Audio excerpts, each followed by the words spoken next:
Bienvenue dans la BD de la semaine dernière. Aujourd'hui, on part en forêt avec Family Tree.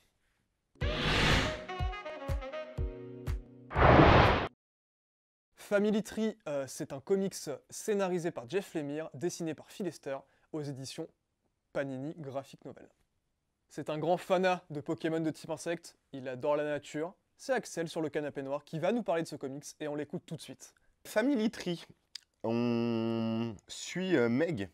Meg qui, au début du comics, il y a son dos qui le gratte. Elle se gratte comme ça. Elle est avec sa mère, son grand frère.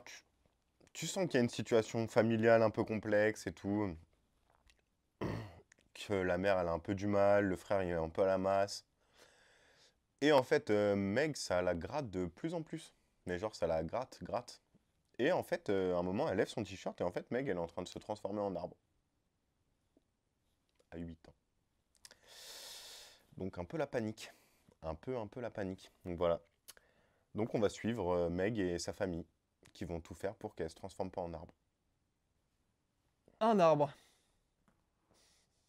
Curieuse transformation. Bon, on espère que ça va bien se passer. J'aime bien les relations familiales. Bref. Axel, bah du coup, dis-nous pourquoi tu as kiffé cette œuvre. En vrai, j'en ai pas les compétences. Et je pense que vous vous en foutez. Mais, je suis pas sans savoir que ça va pas bien. Et qu'on va pas dans la bonne direction. Bah ce comics, c'est un peu ce qui va arriver si ça continue. En clair, c'est la merde. Et dans ce comics, c'est un peu la nature qui contre-attaque. Genre voilà, c'est un peu ça le contexte. Et j'aime bien ce contexte parce que on est dans un monde de merde, voilà, où c'est la merde. Sauf que tout dans l'environnement est merdique. Mais là où Jeff Lemire est un génie, mais bref, j'y reviendrai après, c'est qu'en fait, ce qui va nous intéresser dans le fond, c'est les relations que vont créer Meg, sa mère et son grand frère. Et en fait, c'est ça qui nous fait tenir tout le comics. Le monde s'effondre autour, mais c'est vraiment leur cercle privé à eux qui est intéressant. Et Jeff Lemire est trop balèze pour faire parler ses personnages. Il a une manière d'écrire qui, moi, me touche en plein cœur. Bon, j'enchaîne direct, vu qu'on ne va pas faire de cut, mais il faut lire ça parce que c'est scénarisé par Jeff Lemire. Et en vrai, il faut lire tout ce qu'a fait Jeff Lemire. Surtout quand il est en solo, moi je préfère. Bon là, il n'est pas en solo, mais c'est quand même mortel. Jeff Lemire est un génie de la narration. Il te raconte des histoires où il se passe rien, dans des contextes soit de fou, genre là un peu de fin du monde, ou juste dans un petit village dans le fin fond du Canada, mais pourtant il arrive toujours à te passionner. Genre ce gars est trop fort. Donc lisez tout ce qu'a fait Jeff Lemire, du coup lisez Family Tree. J'aime beaucoup, une fois de plus, comment est mise en scène la BD. Des fois, ça va être très chargé, genre avec beaucoup d'arbres et tout. Et en fait, bam, la case d'après, on doit se focus sur des persos, sur une émotion ou sur une bagarre. Et du coup, le fond devient blanc, juste pour qu'on se ressente sur les personnages. Des fois, on est à l'intérieur d'une voiture, du coup, la case va prendre la forme d'un pare-brise. Les cases se déforment pour jouer et pour nous raconter vraiment ce que les auteurs ont envie de nous raconter. Du coup, voilà, j'ai adoré comment cette BD a été mise en scène. Ce qu'on appelle un peu le découpage, on pourrait dire, la manière dont sont agencées les cases dans une planche.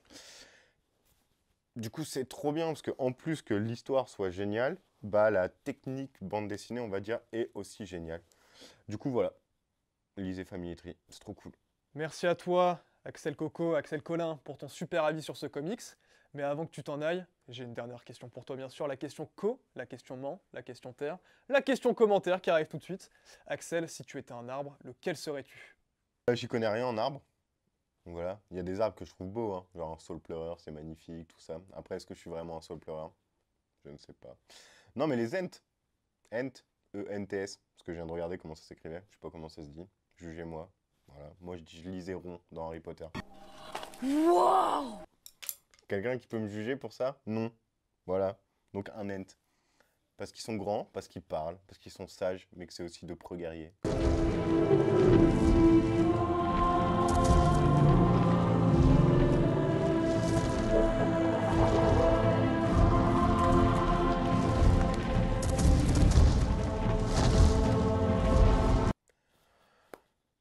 Tout moi, quoi.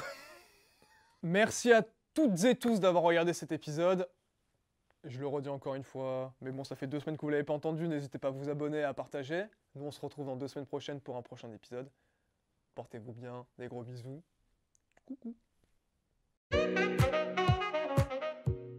Sachez qu'en 1989 est née une chanteuse de pop qui m'a accompagné une partie de ma vie, effectivement.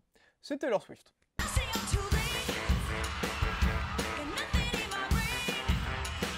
Voilà, ça fait trop plaisir.